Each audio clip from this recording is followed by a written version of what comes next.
There's a great quote written by the man called James Hillman in his book, "We've had 100 years of psychotherapy and the world's getting worse." A bit like in that video I was talking about how shit psychotherapy is and all that type of stuff.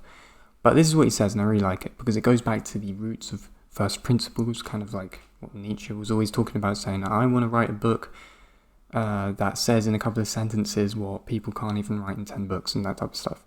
But this is what he says in the quote. "Of course, a culture as manically and massively materialistic as ours creates materialistic behaviour in its people, especially in those people we've been subjected to nothing but the destruction of imagination that this culture calls education, the destruction of autonomy it calls work, and the destruction of activity it calls entertainment."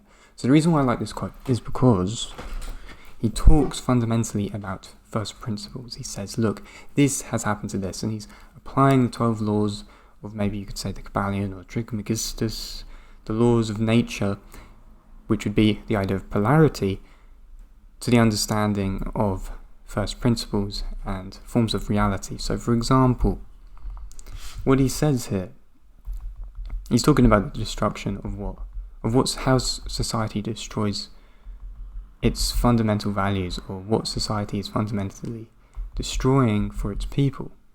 So he says, imagination has been turned into education, autonomy turned into work, activity into entertainment. The destruction of imagination, that this culture calls education. So, for example, imagination, the thing in which has complete potential, and this is something we have to see and understand, is that the things in which hold complete potential, the things in which hold the ability to create something that has no limitation, is destroyed and compounded into a materialistic reality, because that's what materialism is. It's creating a compound effect, it's creating boundaries, it's creating forms of control, because it's based in matter and materialism. And this is what he's saying. A culture as manically and massively materialistic creates materialistic behavior in its people. The image of man within, the creative image, is turned into a materialistic reality, education. The autonomy of man is turned into the materialistic image of work, boundaries. This is your work, this is what you do, this is the thing in which you are told to do from the 9 to 5. You do it in a compounding effect. You do it on a routine, a materialistic routine, for something in which you don't truly want, for something in which the heart doesn't truly desire. And then activity turns into entertainment. You only watch the black screen. And by watching the black screen, it gets rid of any form of activity. And of course, is a compounding process. You watch the episodes, the series. It's based on time. When you're really actually being active in the world, you don't think of time flies by exactly. That's why that saying is so relevant, because time does fly by, because it's not based in the material world. You're instead expressing your spirit through your material body, through the matter that is you, to have fun. That's what fun is. So that the material world is not compressing your reality, your internal reality, your spirit, your spiritual world. And of course, these are the fundamental principles: imagination, education, autonomy, work, activity, entertainment. What society destroys is the spirit. Spiritual masochism. To destroy the spirit, or to at least convert the spirit into a material box in which restricts its potential. A bit like I was saying about ping pong and the Hegelian dialectic and politics. Ping pong ding dong. It bounces off each wall and it doesn't escape the system in which it is confined in. We only believe in freedom through those confines. Therefore, there is no freedom, because we've put confines there, we've put boundaries there already. So therefore, freedom isn't really truly there. Democracy isn't really truly there if there is this kind of construct which is developed to keep you in line or to keep you in a conforming system. But another thing that's interesting as well is the idea of maybe even the ether. Again, another thing in which materialism does to suppress the spirit is the understanding of the ether, you could say. And maybe someone can correct me in the comments and whatever, tell me what you think. But the idea of the ether is desanctified through the existence of scientific materialism. So for example, Wi-Fi, 5G, 4G, whatever, Bluetooth, is a sign of the existence of waveforms that go beyond our physical experience or physical sightseeing. These things go through the air. Wi-Fi is like something that exists, but then people, you don't see that, but it exists. You know that there are these waveforms that move through the earth in the air, but you don't believe in the idea of auras, or that we have auras that surround us that we cannot see. Why don't you believe in that? If you believe, and the thing is, the reason why people don't believe in that is because they are inculcated with the scientific alternative, which only embodies the material gain of that thing in which it is defining. So it's based around materialism. Wi-Fi, you need it to access the thing in which you use to forward your materialistic drives or whatever. And it takes away the spiritual existence and importance of that thing. But maybe there's something else to that. Maybe that is proof of the ether. Does the ether exist? It must do. We have the Ethernet. Is that not what it's called? The ether? It exists. We cannot see it. But thus, people don't believe in the other spiritual things in which are based on, in reality, like synchronicities.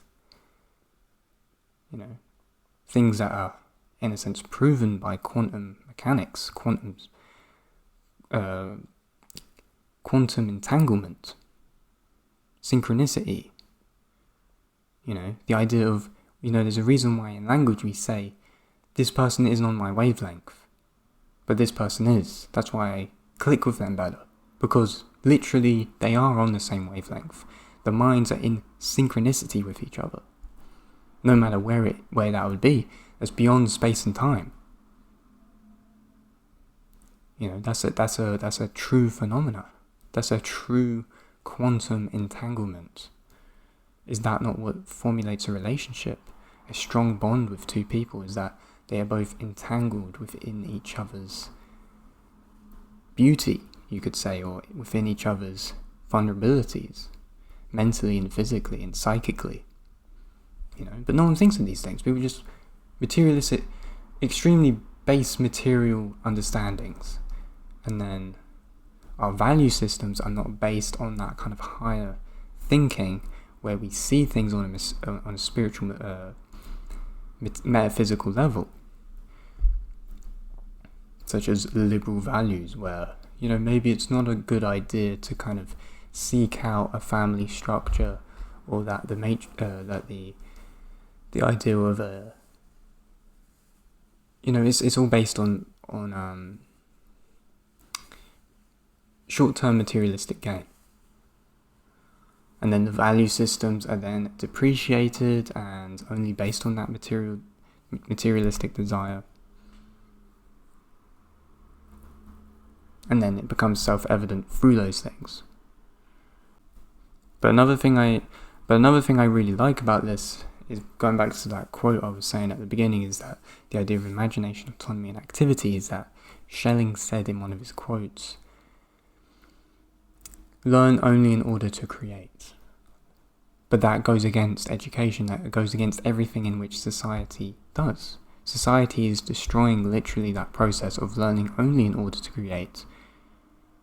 It only wants to get cookie cutter university students out to then be put into the education systems to teach the kids, because the techniques in which are taught to them are indoctrinated and they become machines. We're simply running like machines, and the only thing in which we are occupying is the systems in which are indoctrinated into us. That's why these systems are getting more developed.